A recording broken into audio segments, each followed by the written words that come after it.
Hello, everyone, and welcome back to another episode of Two Guys, One Hobby. How you doing, my friend? I'm doing well. And before I say anything, this video is being recorded the day after you became a Hall of Famer. So And you as well. congratulations, my friend. Congratulations, Don. Thank you. So I was thinking, kind of big time now. We got to start charging our guests to be on here. Well, I mean, what other show has two Hall of Famers as their guest? exactly. It should be an honor to Yes. be chosen, invited to be on as a guest, and And I so would there's a think people, privilege to that. and they don't have to pay us cash. We take baseball cards. Yeah.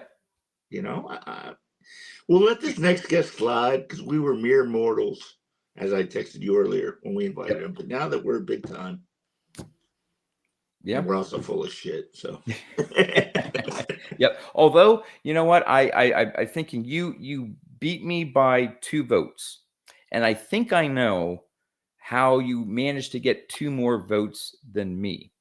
yeah, I spent a little more money than you did. Well, no, for the longest time when I did the intro to this, it was 2 Guys, One Hobby with Dawn and John. See, I put your name first, Yeah, and but so it's when always, anyone associates it with this, they think, "Oh, but it's it's on your Dawn." channel. It's not on my channel. Yeah, I don't know, I'm but getting a people short just deal there. the Yeah, the the audio, it sticks in their head, and I yeah, think that's how you eked out 2 votes. But no, I maybe.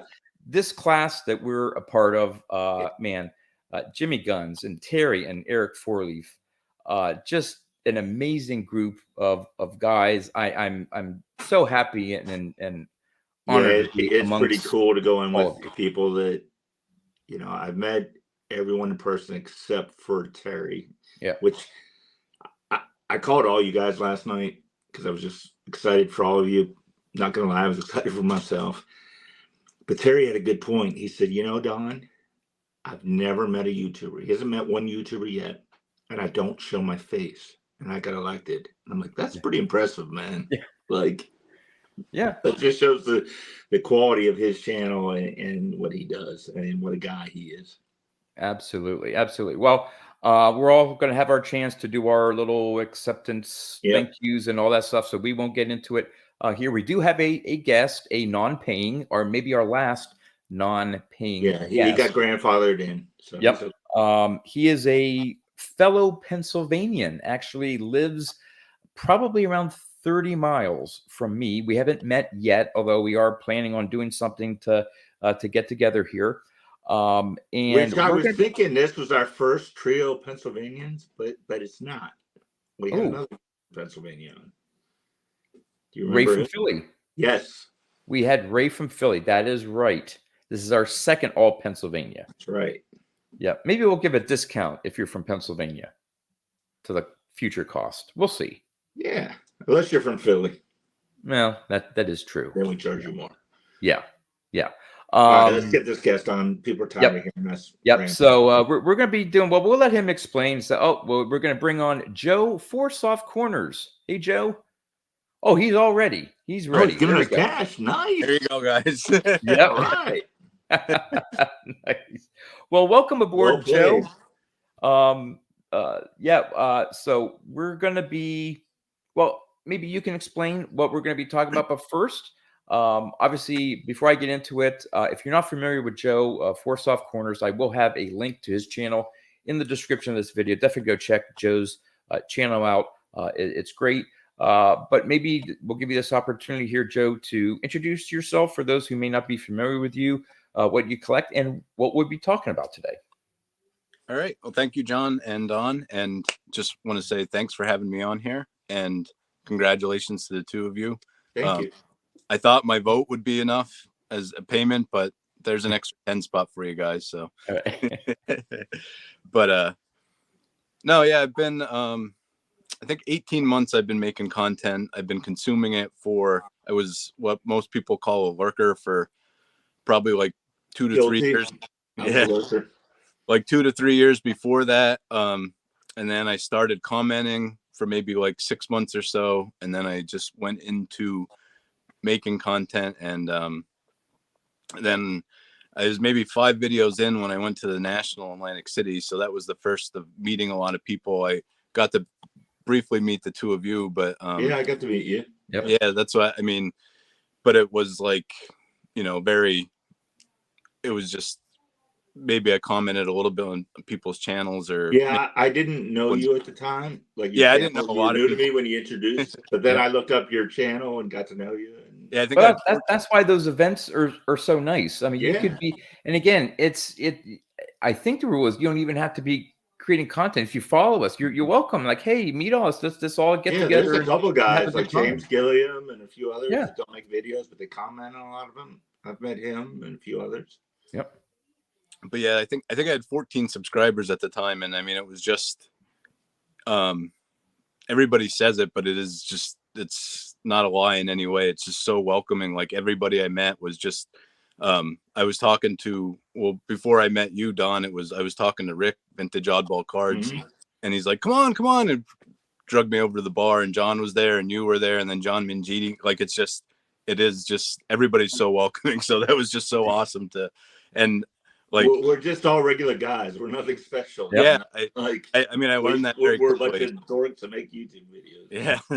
So that's what's so just cool about everything. But yeah, I mean, then so the topic I kind of picked for this is kind of based off of just, starting kind of around the community and everything. Because even at the time when my method of collecting has changed so many ways, and it's been influenced a lot by people here in the community. So I came up with the term, I call it chameleon collecting. So it's kind of like you're absorbing in the different things, and it might just change one card you pick up. It might change a whole area of focus you go down. It might change the way you display things or store things, or just all that. So just be, a couple different avenues there that we'll get into based off of that. So Yeah.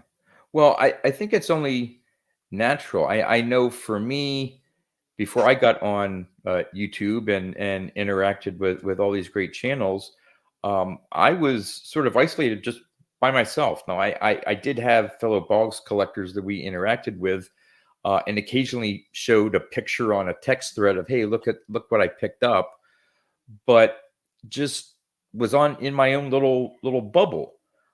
Once I got on YouTube and watched all these channels with amazing collections and personalities and just everything like that, and the cards that they would show off, it's like, wow. I mean, I knew of the cards. I mean, I'd been around baseball cards for decades, so I knew of the cards, but just seeing them again and not just in some price guide or something like that, just reinvigorated my interest in baseball cards, and I'll talk about maybe how that affected you know how I changed collecting. But I don't know if you have any comments there, Don. And I mean, for me, I was a lurker as well, and I've said this many times. I like most of us, I was just like, I'm scared to get on here. I don't have anything that no one's ever seen before. And then I learned it's the presentation, the history, and the stories, and the community that makes your channel good. Like even getting, we're talking about the Hall of Fame. I didn't get in for my production. I have a streak going of 204 videos with an error in it because I do very, very little editing unless it's something, with my Negro League series where I show pictures and I'm literally record and throw it up, and I don't care. Maybe Yeah. I should, but it's kind of how I am because I have limited time. And I believe I got in because of my community involvement. Just getting to know people and comment, get on live streams, not the quality of my cards. And I'm not saying I don't have a nice collection. I know I do, and people comment on that, but so do a lot of people. But it's just it's the involvement, and that was and I didn't plan on getting on YouTube. I didn't even know what the Hall of Fame was when I got on YouTube. It was just like, just gonna throw a video up there and see what happens. So Joe, since this was your topic here, so how has your either collecting focus or individual cards or things like that that you've picked up. How has that changed by your involvement here in the sports card community on YouTube, watching videos, interacting with other collectors? Well, so I'll try and I don't want to get I can get long-winded very quick on things, but I'll try and summarize it the best I can. So like I said, that period where I just start, actually it probably goes back to I collected as a kid. I just turned 40 in November, so I collected up until me too. I'm coming up on my 40. I just had to brag a little bit with the two. No, but so I collected up until like 1998 as a kid. I was 15, just like everybody else. You get more. There's more important things at the time. So then I took I was not in at all, and just by happenstance, just poked my head in an LCS in 2013 and started buying boxes. And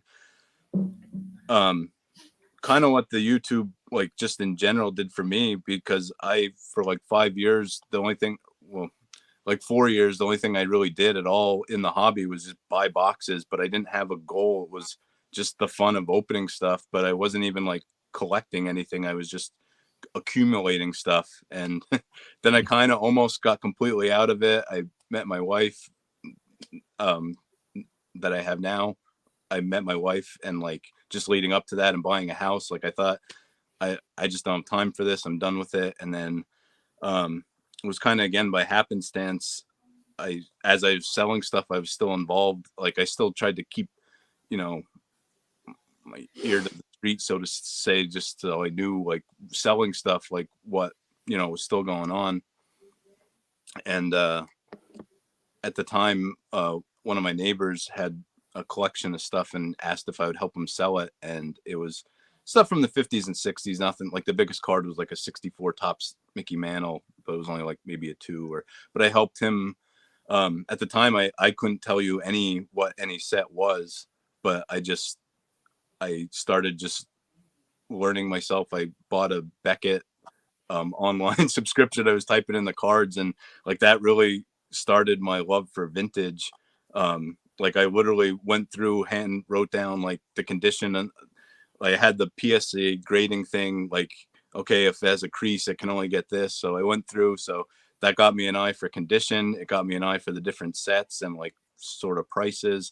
And then that's when I really started watching YouTube. Just like a lot of people, is their first is Mike Moynihan. Like I just typed in vintage baseball cards in YouTube to see, all right, well, let me see what who is Mike Moynihan? I'm not familiar with that. Yeah, I know. I shouldn't even mention. I'm gonna have to pay some kind of royalties now, I'm sure. So did you keep any of those cards from that guy's collection, or did you sell them all? No, I think I basically sold all of them for him. Okay. Actually, I do have one, and I'll have to dig it out then maybe when you guys are talking, because that kind of spurred on a whole other thing. But yeah, that's really, like I said, in that maybe 3-year period where I was watching, and then branching off of Mike's videos. I think it was right around when I first started watching, and all the vintage stuff he showed. It was right around the Hall of Fame voting from that year, and then I learned from channels from there, and then I watched more and watched more, and it just kept building up until working up my way to finally, commenting and then eventually making my own. But so my vintage, researching all the stuff and then watching his videos kind of started the journey. And these were my first 3 vintage cards I bought. Those are 3 pretty good ones. Yeah. So those were the first 3 cards I bought. And I don't have the other card that led to like my next part, because I have a 52 Bowman Stan Musial, and it is beat to crap. Like it's in really bad shape. And I was just keeping it raw because that kind of taught me, like, these are all, I mean, if I'd grade these, they were between 3s and 5s. But like, as I started, I think I bought these 3 for like $100 or $110 total at a card shop. But then as I started adding it up, like I don't have a huge budget. I'm like, well, if I keep, picking them up like in this condition, like it's going to add up quick. And then I found that 52 Bowman I bought for like $60 online. And like I said, it's beat to crap, but I think it's his most beautiful card. But you have it. Yeah. Yeah.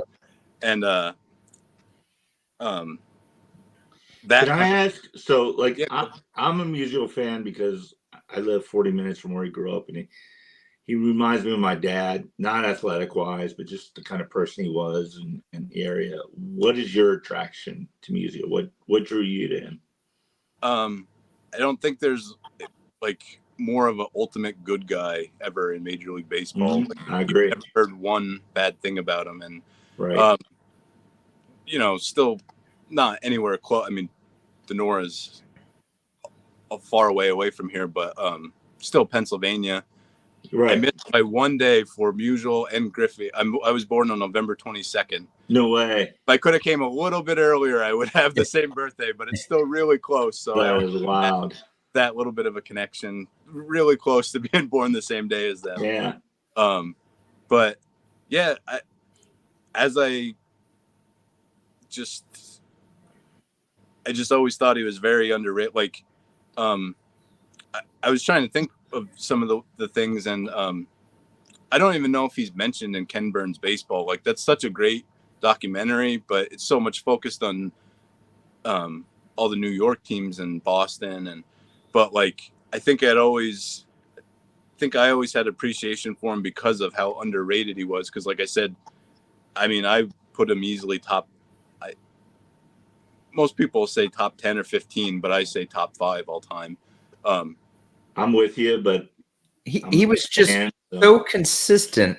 You know, you get players that play for a long time, right?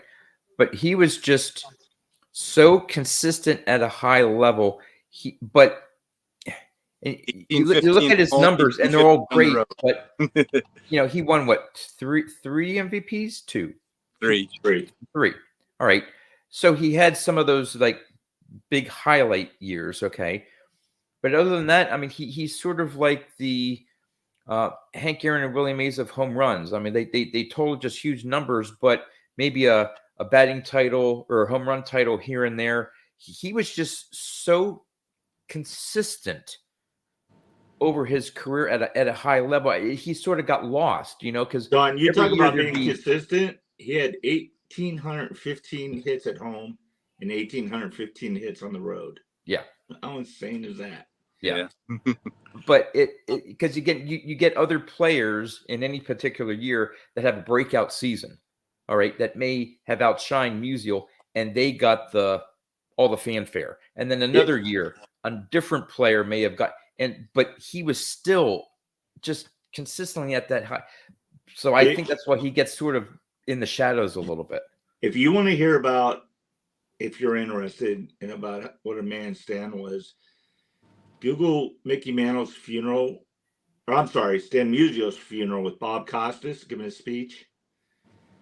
There was a time where Stan invited Mickey over for dinner, and Mickey said, "I'm not going to drink tonight. I don't know how I'm going to do it, but I'm not going to drink tonight because I have too much respect for Stan. I probably had more talent than Stan did, but Stan got everything out of his ability." And then at Musial's funeral, he's talking about Mickey Mantle's funeral, saying how, you know, Yogi Berra, Whitey Ford, Phil Rizzuto, you know, all those guys are up front. And I looked over in the corner, and there's Stan Musial by himself, not in the VIP section. And I'm paraphrasing what Bob Costa said, that Stan had cancer at the time, which I never knew he had cancer. It's not ultimately how he died. He lived into his 90s. But Stan got on a plane and flew to the funeral and stood just with other people, like, you know, just in the corner to pay his respects. And if you're interested in learning about him, that's a great video to hear. Yeah. Presidential Medal of Freedom, you know, not many athletes get that. Right. But yeah, it's just, like I said, I put him that high, but like I said, in Ken Burns Baseball, I don't even know if he's mentioned. And like, to me, it's almost like my way of honoring him for him to be my favorite player, because that's like when they did the greatest players, when they all were, I forget how many they picked, and they were all at the All-Star game or whatever it was, they all had the caps. It was Yeah. Bench and Mays and Aaron, and the fans voted, and they didn't have Musial in I don't know if it was major MLB The or whatever. But 1999 All-Star game. yeah, but they put Musial in because they're like, you can't leave this guy out. Well, yeah, didn't they pick like the All-Century 100 team. best? The all century. Yeah, and they He left him wasn't- out. Yeah. Wow. Yeah, that's what this was. This is jumping forward a lot, but this was a little rabbit hole I went down, and I don't even know if it was from. Maybe it was somewhat influenced by Terry, just because of. I mean, he has more so the vintage magazines. This is from '99, but this was more so because this is the year they did the all-century team, and then Pedro Martinez struck out the first to struck out 5 Hall of Famers since Carl Hubble, or so kind of the same All-Star game. I didn't realize that. Yeah. So, and it was in Fenway. So, I have a small collection of Pedro Martinez. So I thought this was great to go with it. So this is the program from the All-Star game that year. Yeah. So this is what I'm talking about. This is like one of the things. This was kind of flash forwarding through this was more of a recent thing, but I would say this was influenced by Terry from TJ Maxx Vintage Cards and Nostalgia. Right. Because of pairing this with some Pedro Martinez cards, like I don't think anything goes better with that than from that and that historic moment. Yeah, and that's the All-Star game where Ted Williams was there and everyone was surrounding him. And that's one of my, probably the 08 World Series for the Phillies is my favorite, like just because of my team and seeing it and all that. But that 1990, that all-century team and that with Ted Williams and finally tipping his cap to the crowd and Tony Gwynn there helping him like throw out the first pitch. That's probably one of my favorite baseball moments ever. Yeah. Yeah. Well, getting with the topic of, being influenced, I guess you could say it like that, or inspired maybe by other YouTubers and stuff. I know, just like you, Joe, when I first discovered, hey, there are all these videos and channels on YouTube devoted to sports cards. The 2 channels that I immediately started watching was, Mike Baseball Collector and John Mangini. And of course, they're huge into vintage. And up to that point, I had just been, for the most part, Wade Boggs. I'd occasionally buy like a jumbo box of Top Series 1 and 2 and update to make a set and just to have fun and see, hey, any inserts that I would get or whatever, not looking to sell or flip to make any money, but just for fun. That was the extent of my collecting. And then, but I always liked vintage, but I just never, I had a few vintage cards, but it was never even close to my focus. And then I see Mike's videos and John's videos of showing off all these just awesome vintage cards. And it just was like, I need to start doing this. That like this, it lit the flame, almost like the small little, the pilot light, so to speak, that had always been there, but just I didn't do anything with. And it just was like, hey, not that I was going to give up, and I'll never give up my Boggs collection. Right. But I'm like, I need to start devoting some of my hobby budget to vintage. And so, my mindset changed. I started thinking of, okay, how am I going to go about this? What cards do I want to go after and all that stuff? And so, I've been influenced by multiple other channels on how they go about what their focuses were. Don, you were into, mainly Hall of Famers, doing a couple set runs of Hall of Famers. I know that's really what Mike does as well.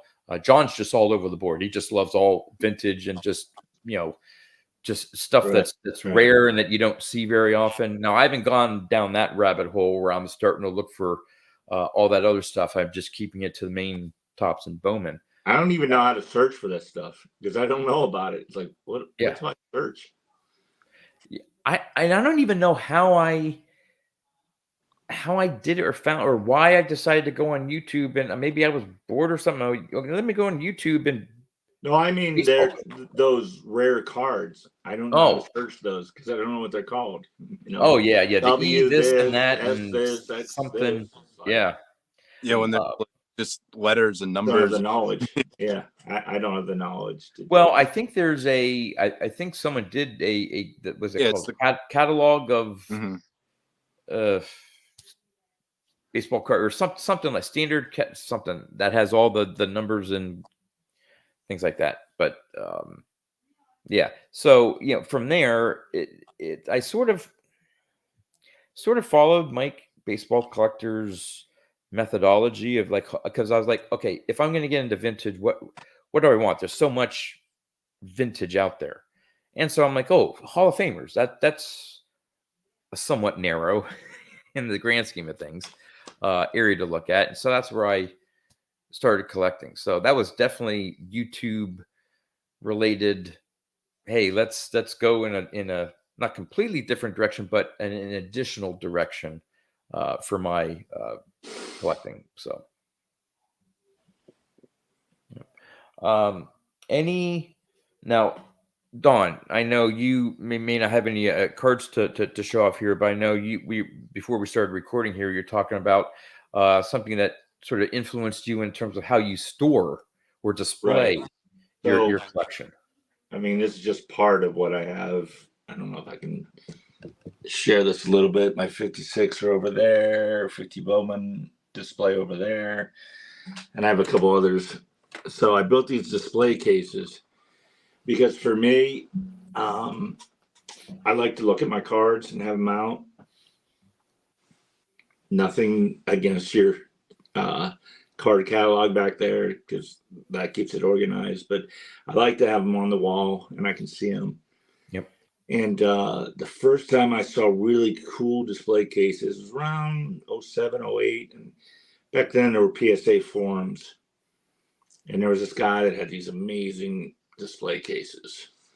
Fast forward 12, 15 years, I'm watching this guy on YouTube going, I swear I've seen these cases before. Turns out it was Terry TJ Maxx. So I had been watching him in 07, 08. And but it was just photographs, it wasn't videos. And I recognized his cases, so that gave me the idea. But the other guy is Drew, the Drew Vintage. What is it? A vintage legacy, yeah. Legacy. I'm sorry, Drew. I just always call him the Drew. Yeah. But I love woodworking. Like these look good from afar. If you get up close, they're not great. But they do what they need to do. But he is very talented. And I would send him pictures or call him and say, hey, how do I do this or do that? And he would give me a lot of tips. So that it was kind of two guys that I associate with these display cases in the YouTube community. I have to give a little shout out to Drew here, and since you mentioned him, it's so I've been lucky enough. I've been in a group chat with him and like 10 other guys for over a year now, and it's been really fun. But being that all three of us are from, I'm going to say PA, because I don't know if he's ever given you crap about this, but he said, what's it with all the guys from Pennsylvania that they can't say Pennsylvania, they just say PA and assume everybody knows what state it is. So after he told why me that, wouldn't they know? Yeah. after he said that, I said PA as much as possible anytime I could to him. So, I didn't know that. I rarely say Pennsylvania. I usually say Pittsburgh, but I'm going to say PA. but that's just my little shout out to Drew. I had to give him that. We have 3 PA guys here, so there you go, Drew. PA, Drew. I have one card that I at least one card I want to show off, but it sort of ties a couple things together. And again, I can't remember which channel I saw them pick this card up, but I'm gonna zoom in here for just a minute just to show it off. And it's my 52 Topps Bob Feller, right? Just in the PSA 2, but love the centering on it. And again, I saw that on someone's channel that they picked up the 52 fella. Yeah, you're Probably gonna show mine. me up, Don. I'll give you the solo layout here. Hold on. You got a what, 4 or something? Nah, 3.5. Okay. Oh, that's still gorgeous. Yeah.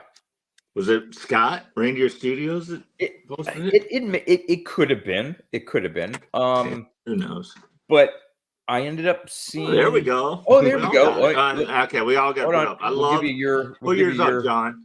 No, do the 3. Oh, I'm sorry. Oh, okay. Hold on. Well, here I just have to show. What'd you do to the other side of that card, dude? It's Yeah. This is the way I collect, and I'll get into it more then too.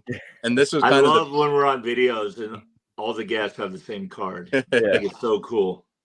I just literally had my box. I have 50 Bowman through 80 tops here of different cards, and I just That's pulled great. it out. I'm just kidding you about the condition, man. Oh no, I get it, and that's The reason why, man, you got the card. That's all. Oh no, that's yeah.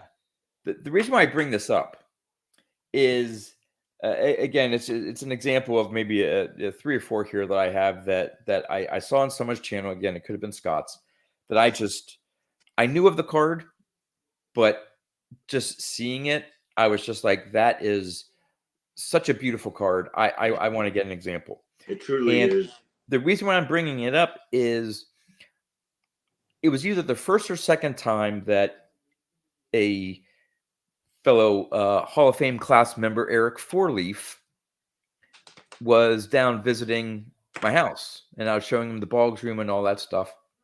And I happened to be watching this auction when he was there. And so I had my phone on, I had the eBay app on, and we were watching it together. And I put my bid in because he was like, "Oh, dude, John, that's a great looking copy and all that stuff." Yeah. And I won it. And like both of us, like he was excited for me. I'm like, "Dude, I won this." And I was like, it was like $100 or something. I'm like, "Dude, I got it for $100. That's great." And so he was happy for me. I was obviously happy to get it. And then again, here we are going into the same Hall of Fame class. But so lots of good memories with this. What, Don? I said, did he tackle you and lay on you in excitement? No. Yeah, that's true. You wouldn't be here right now. Yeah. But I'll just quickly, I won't zoom in here, but here just a couple other examples of cards that, I saw others and just they weren't on. Now, a couple of these maybe were on my, or I put on my 100 cards for $100,000 list because I was inspired to get them and I wanted them. But obviously, it's the 53 Bowman Pee Wee Reese. That may not have been on my list until I kept seeing it. I'm like, that really cool card. Obviously, the 50 Bowman. That's one of my all-time favorite cards. Right there. When I saw that again, I wish I could remember who inspired me who showed it off. Obviously, many people. It could have been you, Don. There were several people that had this card. Once I saw that, I'm like, I have to pick one up. I just have to. And the last one had not been on any list. This was one where I forget which national. It may have been Atlantic City. Saw it in a display case. I had seen other people have it in their collection, and once I saw it, I was like, this has to be in my collection." The Bob. Oh yeah, another great card. And you got a Bob Feller thing going on here. Yeah, I mean it's one of those where you see something and it may not be on your list or you're targeting, but it reminds you, oh yeah, I remember maybe so and so having this card, or you may not think because there's so many cards out there and that you can pick up, and to be able to just see that card and go, oh yeah, I remember that, and and fortunately I was able to pick that one up. So those are sort of my examples of, in general, how I moved in a different direction and specific cards. So this card I found out through Alex Bowman 53. He did a video on it, and he had the actual photograph, which that's one of the things I learned jumping on YouTube was I didn't realize these cards came from actual photographs. And he did a whole story on the dugout and the stands behind it. And it's the same year as that Yogi Mhm. Bear, but it's the 1950 Bowman Duke Snyder. Gorgeous. So when I saw Alex do a video on this, I was like, I have to go get that card. Yeah. It's There's so cool. so much, just the details in the background. Yeah, like there's a and telephone, I think, back in Yeah. here. Yeah. And, it's just, and I didn't really know about this card. I'm sure I had seen it, but never paid any attention to it. And when Alex did this video on that card, I was like, I have to get that. That's what I like about and again, I don't maybe not go off on a tangent here, but the early Bowman cards, like the especially the 50, maybe to some respect the 51, maybe into 52, just the background Yeah. of those cards are just as exciting or cool about than the player themselves. Right. You get a lot of stadium dugout shots, and just I mean, that Yogi you makes just showed, the card. that's from a photograph. I did a whole video once on the photographs and the cards, and it's just like, to me, that I find that fascinating. Yeah, once people like your video like that, and like you said, Alex, like once people start showing, like it just blows your mind to see the photograph. Yeah. I had no idea. I was just like that. Yeah, neither. I just assumed someone just drew it. And I Yeah. was like, holy crap, there's a real photograph there. And which one is it that has supposedly Vince Scully sitting in the stands there in yellow or something like that? Oh, I don't know that story. That's not the Jackie? No. Which shoot. What set is it from, John? I think it's in the 50 Bowman. 50 or 51 Bowman. I'm pretty Is it sure a Hall it's of 50 Fame Bowman. card, or is it a? Yeah, it's a Hall of Famer. Shoot. I'm sure we're gonna get comments when, Yeah, I'm not when sure. people read, John, it's on the whatever, and we figure it out here. But and it wasn't told that I started don't seeing know. people talking about it. And maybe it was because, and the reason I mention it is I think maybe people did research on the actual photo that the card was made off of, that doing some checking, because at that time in 1950, supposedly he was a scout or doing radio, or there's something that they think. I'm almost pretty sure that they think it's Vin Scully in the stands there. It's this before the game, so he's like the only one there, and I think he's like yellow. It's in a yellow shirt or something, I think. That's the first I've ever heard that. All right. Well, for those who are listening, please comment so we can all figure out what card I think I'm talking about. So, but yeah. Hey, all right. I'm sure we can either continue this, maybe go in a different direction, but we're a little over halfway through here. So I have a standard trivia question here, but it's with a twist. It is technically a trivia question, but I'm going to do it in form of a little competition between Dawn and Joe here. And I'll sort of Joe, pose I the don't know if you question. noticed, I challenged Chris and Mike, And kind of came out on top. There are 12 possible answers. Okay. Wow. Now, there could be more. So here's another opportunity for people watching, listening to comment if I've missed any from my list, because I did some research, but there very well I could have missed some. All right. So with all three of us from PA or Pennsylvania, I thought I would do some research and find how many different card companies produced cards from Pennsylvania. Wow. Now, going back to the early 1900s, I've figured I found 12 card companies associated with Pennsylvania that put out cards. It may have just been for 1 year, it may have been for multiple years, and so on. So what I thought we'd do is, and again, this may be quick, and then I give the rest of the answers, but what we'll do is, since Joe's our guest, he can go first. And so he can try to name one, and then it's Dawn, your turn to see if you can name one, and we'll see who can get the most number on the list of 12. I doubt we're going to end in a tie because, again, some of these I sort of knew of, but some of them I'm like, oh, wow, I never realized that there was this one company that produced a card for a year or two. A lot of it is pre-war, but there's some post-war. All right. So, Joe, what is your first guess on one of the 12 card companies associated with Pennsylvania? So I'm going to throw this out just to see if I understand it for sure, if this is like technically a company, but I'm going to go with the Yingling Ice Cream. Yingling Ice Cream is one of them. Yeah, they put out I can't believe you got that. It was one of the 3 I knew. I was like, there's no way he knows that. Crap. They put out one series of cards. I think it was maybe 60 cards, I think. And Dave, Blue Jacket 66, if you're watching this, please forgive me if I make some errors here because this is not my area of expertise. So I would appreciate it if I do get something in your wrong. Defense, in Mike's first video, he called it like Younglin or something. Yeah. Oh. Yeah.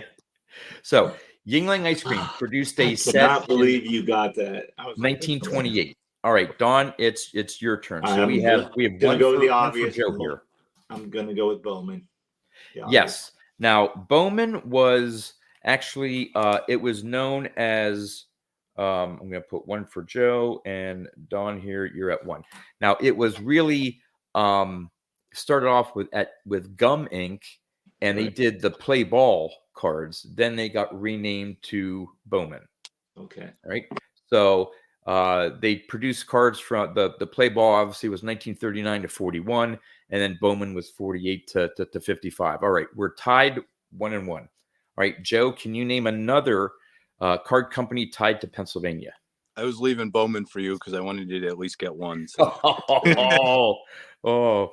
And I will have to say, I now live within like 30 miles of John, but before I lived within like 20 minutes of Pottsville, Pennsylvania, where the Yingling Brewery is. So that's like, I lived in Schuylkill County. That's like, it's just tradition. So that's what I do. So we'll go with the other one. We'll go with Thorpe's Ice Cream. Thorpe's? Yep. And I didn't realize Thorpe's Ice Cream. Now, Dawn, you may not recognize the town, but they were out of Shamokin. I've heard of Shamokin. Which is... Trivia question. Yeah. Who is the Hall of Famer born in Shamokin, Pennsylvania? Nellie Fox. Nope. Jim Thorpe? Nope. No.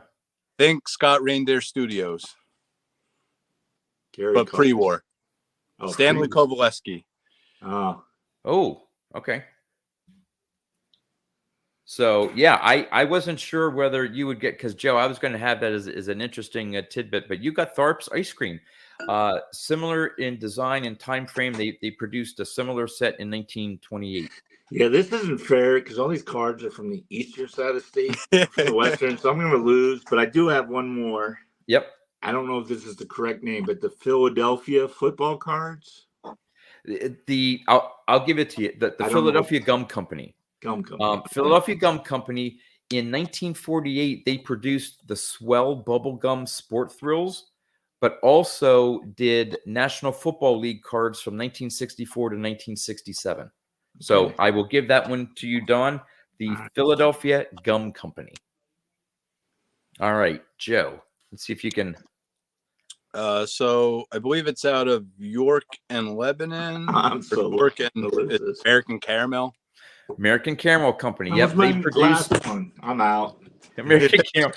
They produced cards between 1909 and 1927. I think they were the ones that each year they focused on one team and put out a set of cards for one team, and the next year they did another team. So Joe is up 3-2. He took 2 now. Dawn, there should be there's 2 companies that post-war I'm going to throw one fairly out there, well known that have a tie to Pennsylvania. Yeah, I'm going to throw one out there. I think maybe Hostess is from Pennsylvania. That one is not on my list. I can't say. I can't say that you're not right. I'm just guessing. Again, I don't know. I could have missed it. So it's possible that Hostess could be a correct answer. So, but boy, there are two companies that were pretty big post-war. Like, one's still making cards. There's a tie to Pennsylvania. Well, I guess it's his turn, I guess. No, I think it's yours. No, I'll give, because Hostess wasn't, well. Okay. I'll give you another shot here. Still making cards. Tops is out of New York. Well, no, all right, Tops. Tops is one, and the reason why I have it on the list is from 1965 into the 1990s. The production was actually at a Duryea, Pennsylvania, and on the back of the Tops cards it says, like, printed in Duryea or Tops Company, Duryea, Pennsylvania.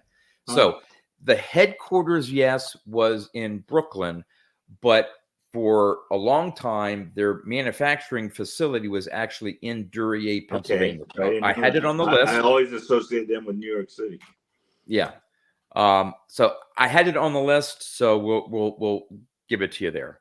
All right, back to you, Joe, here. I don't want to take too long here because we don't have too much long. I want to continue the conversation, but I think this is fun here trying to figure out. All right, there's still another fairly big post-war company tied to Pennsylvania.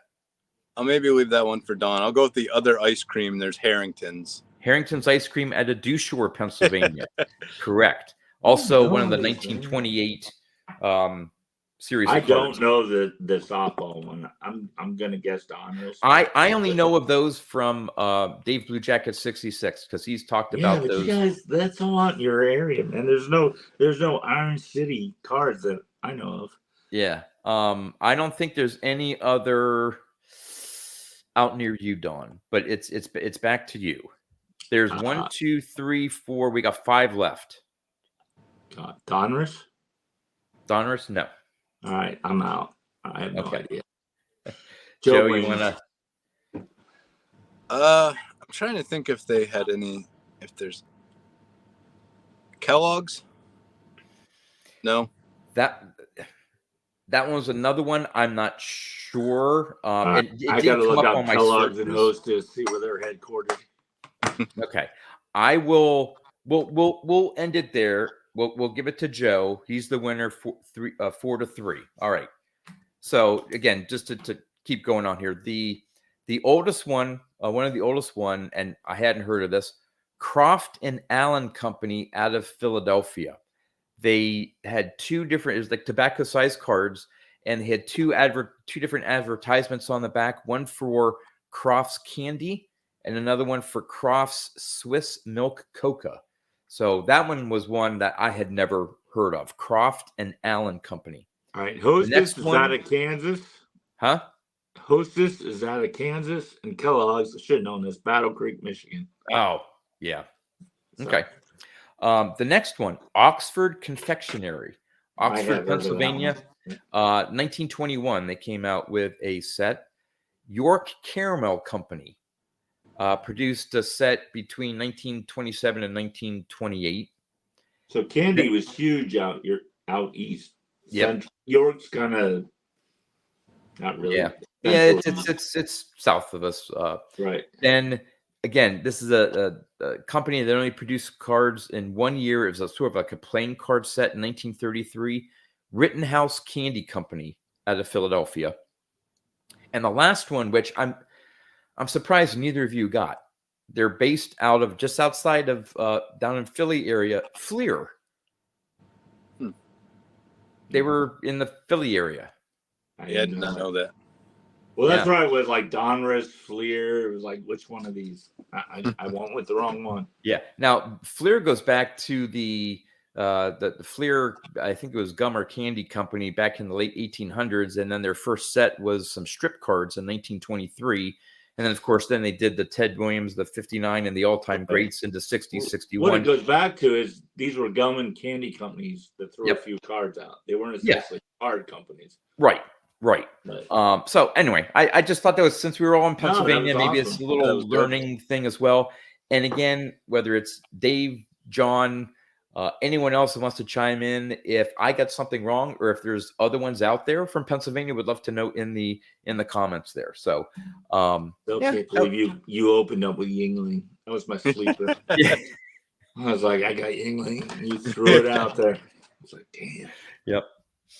So yeah, I'm thinking like one day I'd like to pick up preferably a Hall of Famer, although they get really expensive. So maybe a non-Hall of Famer, like one of those Yingling ice cream, or that'd be cool. the Harringtons and stuff. Just those ones from local here, just to say I have one of the cards from that set. I think would be cool. I agree. We'll see.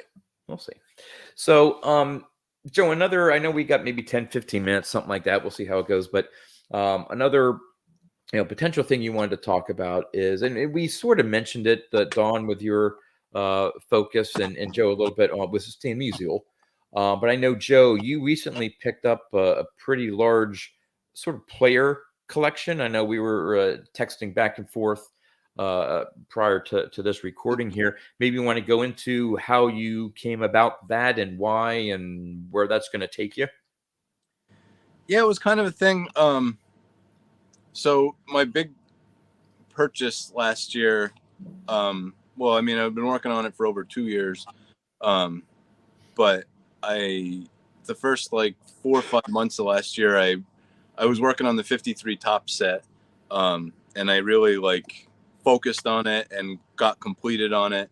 The last I'll show that quick. The last card I needed was the mantle, and it was like 2-3 months of I saved up, I sold a bunch of stuff, I was saving, and I was just waiting for a copy, and I went back to my roots of the whole reason my channel is called 4SoftCorners is I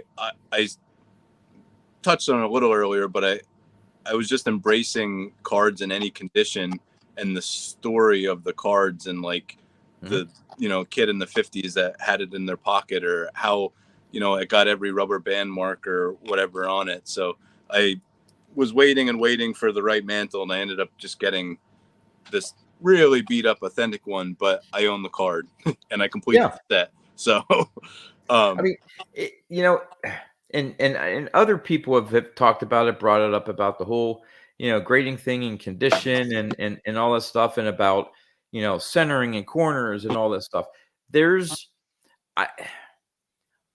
My brain just in terms of enjoyment may not be able to enjoy that particular card like you can, but I can see logically, the appeal of that card, because there's a story behind that card and how it looks like almost it was folded and folded. I mean, there looks like a crease down the middle and across. It almost looks like it was. You don't have to zoom in again, but you can see on the back, there's literally where the crease is. Somebody wrote a pen mark straight through the middle of it too. So I don't know what, but I'm pretty sure it was completely folded in half or in quarters or something at some point. So but so what's the story behind that? I mean, was it accidentally put in the washing machine? Was it put in a kid's pocket? Was it put on a bicycle?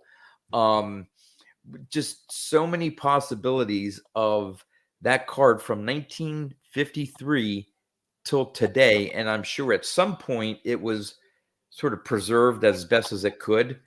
So you may be talking about maybe 50 years worth of touching, playing around with, getting into this and that, whatever. And there's a story behind that. And I find that fascinating. Now, again, my from the eye appeal, just be able to look at it, I'm not sure I'd be able to enjoy it in my collection, but I can see how others like you can really find that appealing. I'm kind of with you, John, because I'm a little picky about creases. But on the other hand, do I have that card? Nope, I don't. And you do. So that's you have the card, which is awesome. But I'm big into stories, like you just said. Some kid, there's a story to that card. Some kid enjoyed that card, whether they put it in the bike spokes, his little brother drew on it, You know, who knows? But there's a story to that card, and it, you know, like I like 3 and 4s in vintage, and I think 10s or 9s or 8s when you see them just look, they don't look right. And I'm kind of with you. I might have a hard time having that on my display case. That's just the way I collect. But I can appreciate how you love it, Joe. Just like Don said, and the story behind it. Don, actually, you currently have a perfect example that at some point in time in the future, hopefully way in the future, those cards that have your initials on from when you were a kid, right? Right. Okay. You know the story. You know why those initials are there because you wanted to separate them from your brother's cards. Got one right here. Yep. Let me zoom in here. All right. So you have that's, you know, that's the story. And that the front of this card is trashed. And you can see the big crease. Yep. Maybe through these videos, right? You know, someone 30, 40 years from now will find these YouTube archives or whatever and see a story. And at some point, if your collection ends up in other people's hands, yeah, they're going to see this card and go, man, what's this DD on this card? There's a story there. And you know what would be really cool, John? If someone, and I don't know why anyone would ever buy this card, but if it's in their collection, they go, I have one of those D cards. And I saw a video of it. Yeah. Like, I think that'd be cool. Yeah. Well, even John Mangini, he collects some of those cards with the stamps. He has found cards from the same kid or whatever. Yeah. That's what I was gonna say. There's a seller on eBay I started. I think it's called like Gaudy Guy or something, and he keeps like they're pretty low grade Gaudy cards, like 33 Gaudy, but they must have all came from the same collection. I forget, it's JK or some initials written on it, but like I almost thought about picking a bunch of them up just because they have, like you said, John finding that code, just having all the ones from the same collection is just so cool. Keeping them together is kind of cool. Yeah. Yep. So again, we sort of, as we often do here, we got off on a tangent. You were going to be talking about your recent pickup. You got on this to 53s and the mantle, and then we went off one direction. But maybe you can go back to what you picked up there for this collection. Yeah, well, that's why it led up to that because, like I said, it was like 3 months or so I was waiting, and it was like I was almost handcuffed. Like I wasn't picking anything else up because I was waiting to get that card. Yeah. And then I settled for one that was less than the budget I had, and I thought, before I picked this one up, I just thought I just want to own the card, and then so I kind of did a purposeful thing. I thought, well, I'm going to take the remainder of my budget and I'm going to start a whole new collection. So I found this was a 1,600 card lot of Tony Gwynn. And again, don't really have a real like specific reason for Tony Gwynn. Just, I feel like in the grand scheme of things of Hall of Famers, like. Wait a minute. So Joe, you bought 1,600 cards of Tony Gwynn. Yes. That is right up John's alley. We were texting, and I told him what I don't want to take away from Joe's story here, but quickly. No, you're fine. What jump started my Boggs collection in the mid 2000s was I bought. It was close to a 5,000 count box that was shipped. I paid for shipping, nearly full. Now there were some duplicates, but I bet you out of that 5,000 count box, I had 600 or 800 different cards, unique. Oddball cards, some hard to find parallels, and just filled a ton of empty spots on my checklist, and just took it like doubled the amount of different cards I had, and then I was just off to the races. So I did something very similar. I paid a lot more for mine though than I think Joe paid for his. But continue, Joe. Yep. And I mean, this is speaking to, like I was saying, the community, like. Maybe not exactly, and I'm never going to pick up as many or all the autographs or all the memorabilia and stuff to go with it.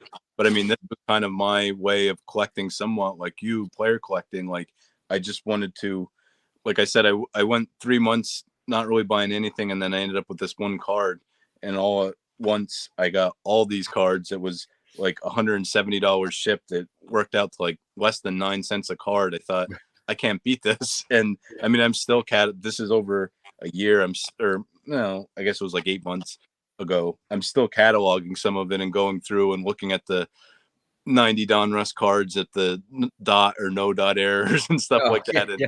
but I mean, part of it's crazy, but at the same time, it's fun. And just like I said, it was 1,600 cards. There's a lot of doubles of, like 88 Donruss and stuff, but I still ended up with, I think there's like 700 unique here. So, I mean, it's still well on the way to a pretty big collection. I mean, it won't take much because there's still a lot of easy, low hanging fruit of just base cards and stuff I can pick up to maybe at least get to 1,000. And then I'm not going to go too crazy with it. And I never, this is, like I said, I'm never going to pick up all the, autographs and stuff, but I did want, So you're not going to buy 1,000 1984 Topps Tony Gwynns?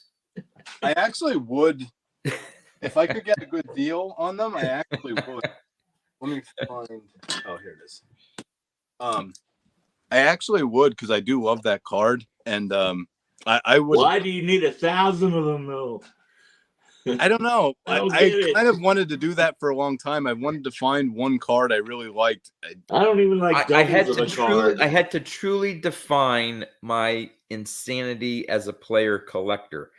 That solidifies me at, I'm makes certified no sense now. to I'm me. certified Why do crazy. you need 1,000 cards? Yeah.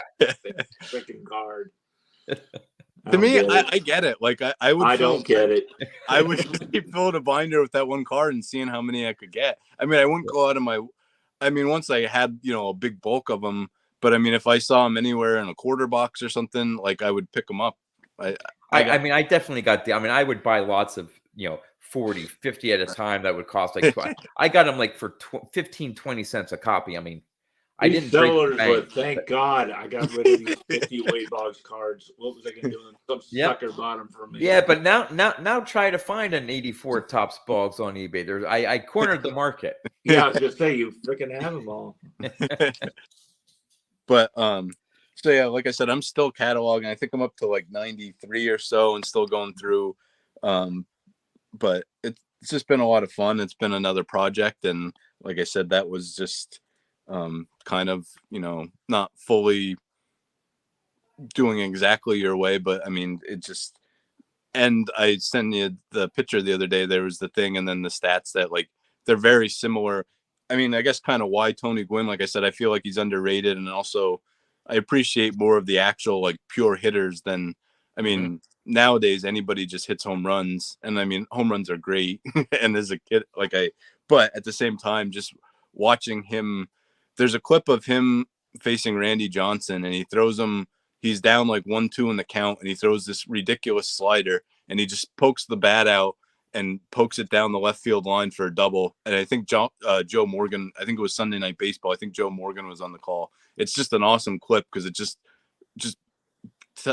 everything you need to, and all the ridiculous stats, just everything you need to know about him. It shows his, look up his stats. I think it's against Greg Maddux, Tom Glavine, and there's another pitcher, and I don't know if he ever struck out against any of them and how much he faced in his career. I saw something. It was so many plate appearances and this and whatever the stat was, it was just unbelievable. Yeah. But that's one of the reasons why I got into Boggs. Like you said, it was just his ability to hit, get on base, walk, the on base percentage, the runs, because he set the table for the other players. He had a role to play. Boggs had a role to play. It wasn't to hit home runs. It wasn't to drive in 120, runs a game.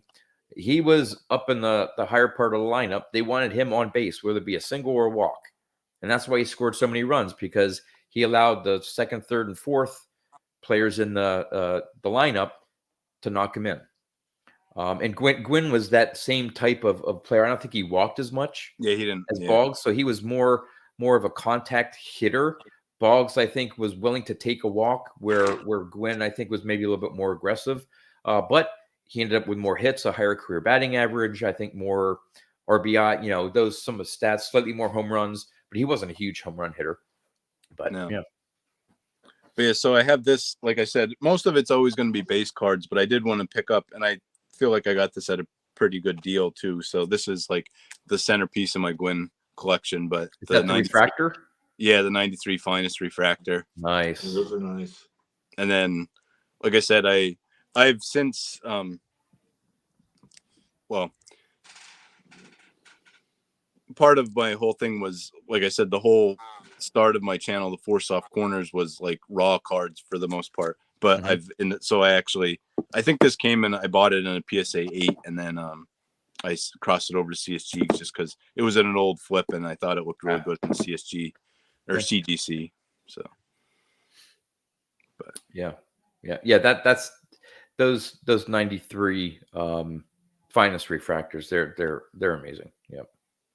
yeah, I figured. Groundbreaking at the time. Now it's common, but back in 93, that was big. I remember trying to go after the Boggs card. That was one of the few times. eBay started in the late 90s, so it was only maybe 5 years old or something like that. I got, well, not sort of scammed. I remember it was either I won a bid for, it was like either 75 or $100 for the 93 finest refractor Boggs, and never got my card. And I don't know at the time what the process was to get I can't remember whether I got my money back or something fishy happens, and I think I lost the money, so I had to buy a second copy. But back then, everyone was trying to forge or fake or had fake listings, because those 93 refractors, like thousands of dollars, even back then, the Ripkins and the Griffies and stuff. And so there were people trying to scam, and so that's nothing new. It's right. Goes on today, and it was going back then in 93.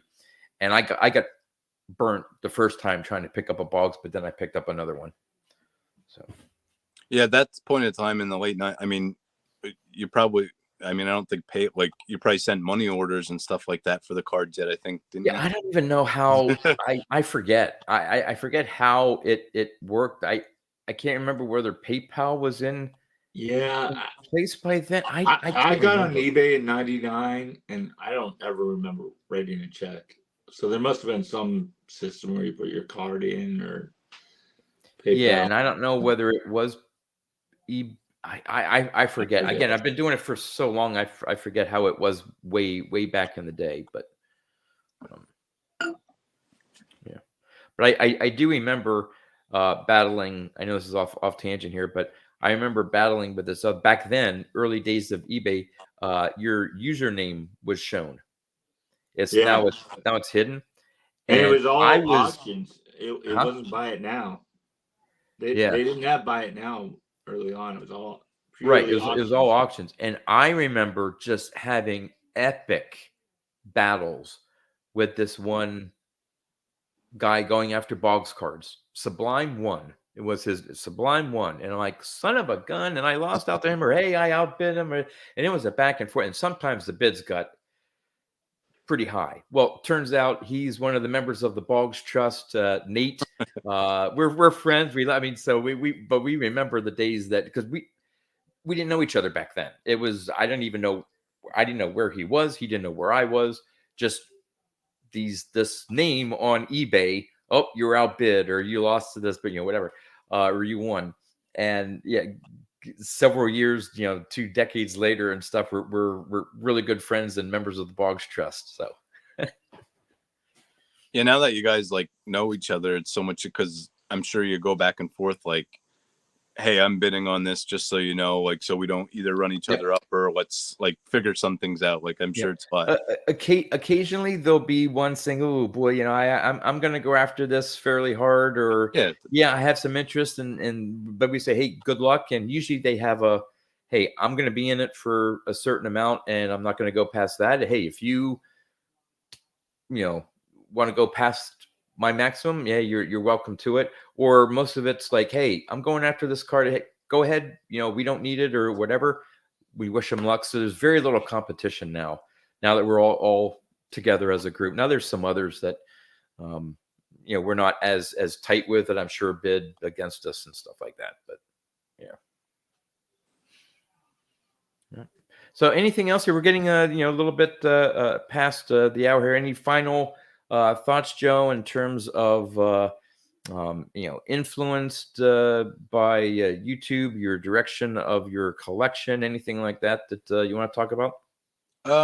Just in general, just want to say, thank you to everyone. I mean, this is my, and it's not, none of it's like, straight copying anybody else or doing anything, but it's just, you're inspired, and like, just to see, it's just my way of kind of, I mean, not getting too like emotional or anything over it, like just what this, platform and community is meant to me, even in just like a year and a half.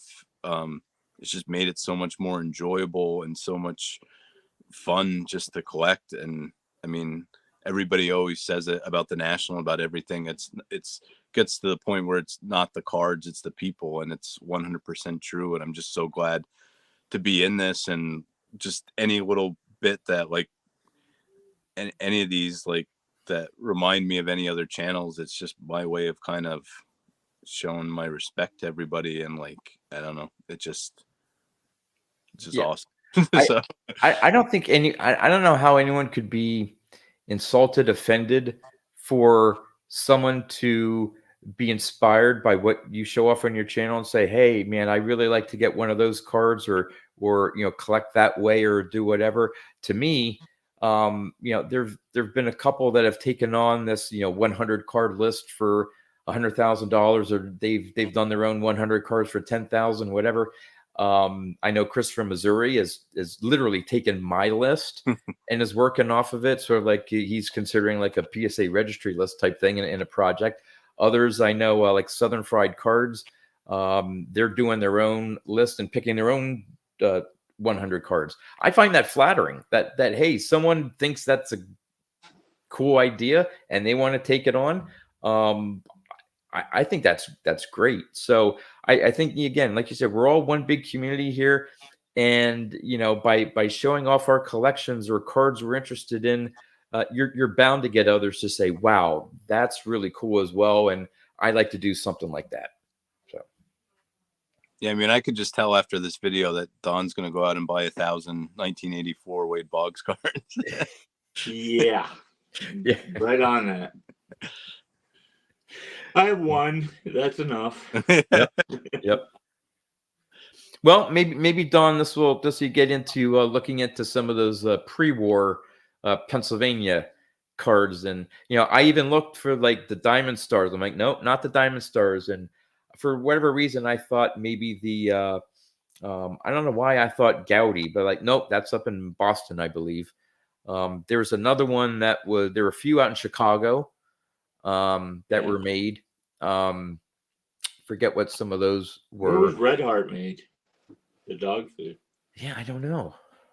I was thinking right here. Let me see. If does it have on the back? Let me look. Because I was almost going to guess some of them actually had like where they were made from. That's what I was actually going to guess. Dan D potato chips too, just because I mean I think Pennsylvania like the potato. USA. Oh, okay. Not a lot of help. Yeah, but again, if anyone knows of any other Pennsylvania, it's funny, the Red Hearts, the actual company is called John Morrell and Company. Huh? They made these. I've got a mini Minosa here that I'm looking at. Oh, nice. Yeah, but it doesn't actually say where it's from. I'll have to look that up. John Morrell and Company. And when that's a good trivia question. Yeah. What card did the John Morrell and Company make?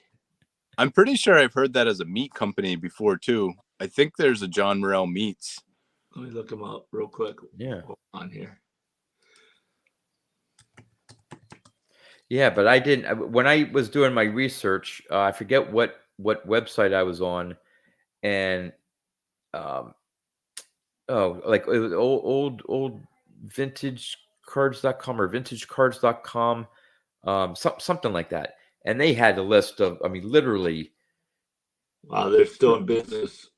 So many different cards from like 1909 and 1910, 11, 12, and I couldn't click on all the links to look them up. So there could be some other obscure companies, pre-war that maybe put out an issue or two. That did you find it, Don? Yeah, they're still in business. He's right. Oh. They're a meat company, but this was dog food, though. I mean, they may have actually, like, I don't know how it was produced for sure, but it may have been like the scraps and stuff that didn't I don't make know it. if this is true. It says John Morrell and Company, Sioux Falls, South Dakota Meat Processing Company, purchased by Smithfields in 1995. South Dakota. Well, wasn't that sort of a regional set though? Or so it could, I don't know. I could be wrong. I'm doing Red Heart dog food. Let's see what comes up. Yeah. But there's what are the was it 54 Franks? Wilson Franks. Yeah, Wilson Franks. I'm not sure where they came, were produced. I didn't look them up.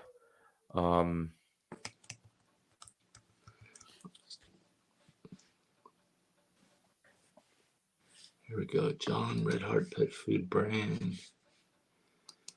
Did you bring up Ralston Purina? Or what was the one you said? It was Kellogg's, and when you said Hostess.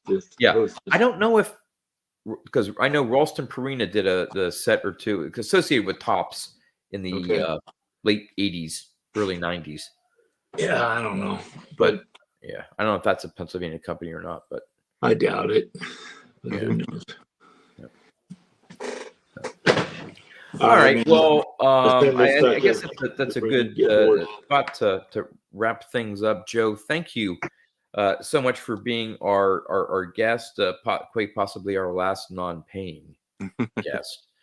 So you really lucked Could out there possibly getting be it. our next guest, our last guest too. Because I guess no one's gonna technically, pay if to no come one's on. willing to pay. Right. And we stick to our guns, this very well could be the last episode of Two Guys, One Hobby. but yeah, Joe, we really appreciate you coming on. I know we like to highlight a variety of channels, get different thoughts of collecting and just different ways to collect. And I think we had a good discussion. I think that Pennsylvania Card Company thing was fun. I know it took up some time, but I think it was a good fun exercise about talking about some cards from Pennsylvania. And again, for those of you who have been following along here for almost an hour and 15 minutes, we really appreciate it. And definitely go check out Joe's channel. Absolutely. The link in the description. And with that, that's what we have for you. So until next time, guys. see ya. Thank you, guys.